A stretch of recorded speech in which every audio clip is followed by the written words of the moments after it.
I'm limited by the technology of my time. But one day you'll figure this out. And when you do, you will change the world. What is and always will be my greatest creation is you.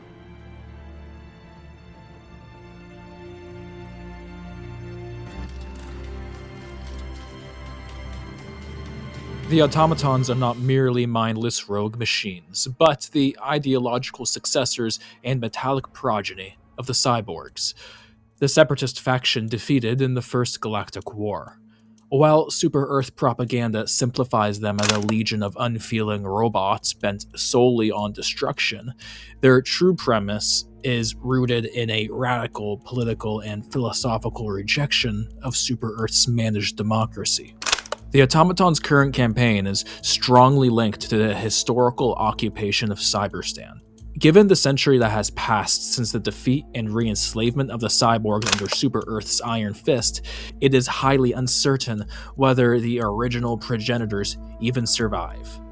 Instead of an objective of liberation, the Automaton campaign represents a war of inherited resentment, driven by a mechanical consciousness fighting to complete the unfinished business of what is essentially a former human master, or perhaps to utilize Cyberstan's infrastructure for a purely mechanical goal. Their design philosophy reflects this brutal purpose. All of their technology, from cannon fodder to their vessels, is defined by a utilitarian industrial efficiency that values mechanical output over biological comfort or safety.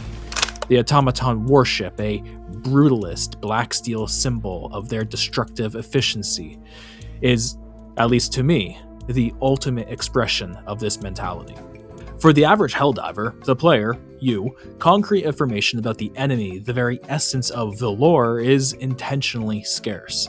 This scarcity is a deliberate narrative device employed by the developers known as a lore vacuum, which is filled by the in-universe Ministry of Truth, with highly jingoistic propaganda.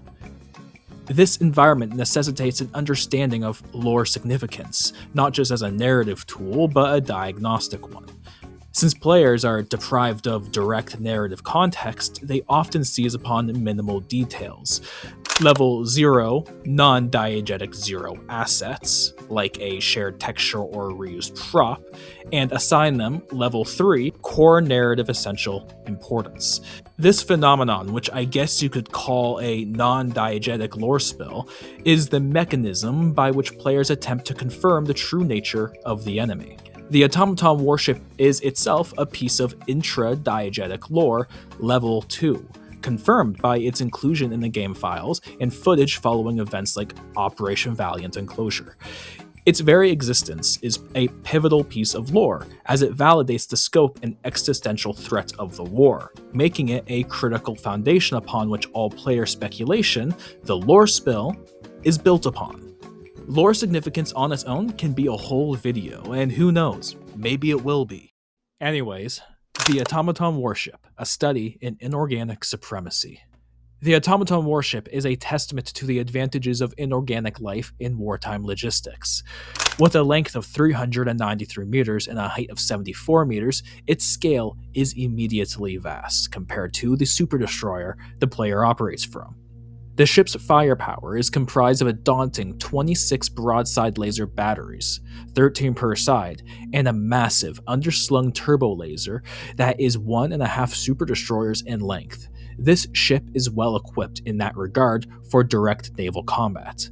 As to whether the turbo laser can adjust its barrel angle is unknown, but in a world of scientific improbability, I don't see why not. No joke, this thing can fit 32 dropships. I don't know if you're counting, but you probably take out a warship's complement worth of dropships every time you evacuate high-value assets. Lord knows how many automatons you can pack onto a warship, or maybe the dropships come preloaded. I don't know, that's called speculation. Can we talk about the concrete, please, guys? I'm dying to talk to you about the concrete all day, okay? Okay. Everywhere they go, they have concrete. I've slung concrete a lot in my life. Ain't no way the automatons are getting concrete off-world, incredibly impractical and stupid expensive. More likely they are sourcing their materials from solar bodies like rogue asteroids or belts throughout the cosmos. It's one of the many benefits to being an automaton. Not everything you need has to come from a hospitable environment. Crucially, the warship highlights the chasm between organic and inorganic logistics. Behold, the ECLSS, Environmental Control and Life Support System. Detailed requirements to support human life in space, created by NASA in 2008.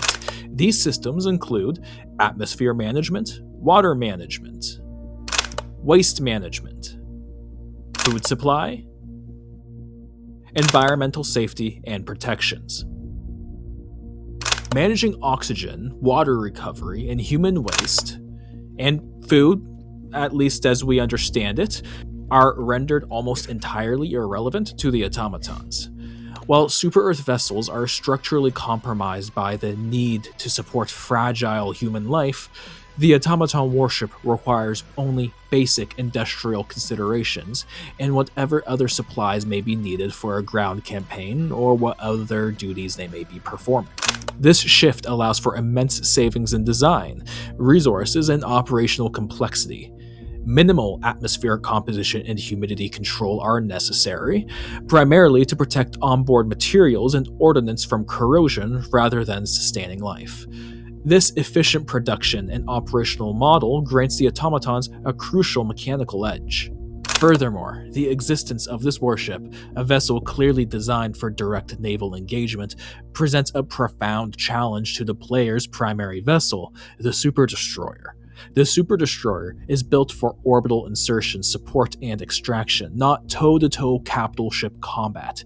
This stark contrast strongly implies the existence of a larger, unseen super-Earth naval fleet, composed of vessels far more heavily armed than Super Destroyers. This confirms the player's limited perspective. The conflict is not merely the ground war the Helldivers experience, but there may be so much more that we aren't seeing. A silent naval conflict where super-Earth capital ships engage and defeat these warships outside of the player's view. A truly core narrative essential rank 3 element that players are simply excluded from observing.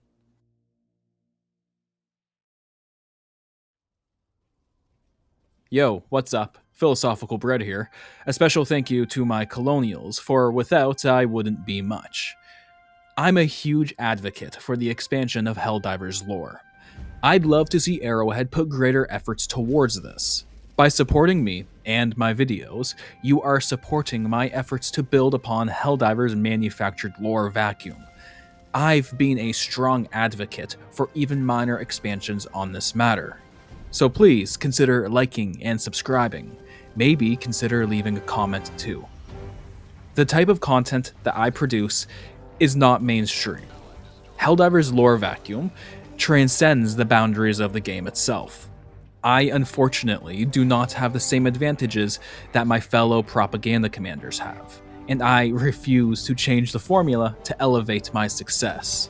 So all I can do is ask that you help me. But that's all I can do. So, before we sign off, just like in every other video, are you looking to make friends? Are you looking for microphone-equipped squad mates? Are you looking to be part of Helldivers' oldest surviving clan that is making a real impact on the community? Then enlist in the 1st Colonial Regiment. A link can be found in the description below. Again, thank you. That is all for now, Colonials. I will see you in the battlefield.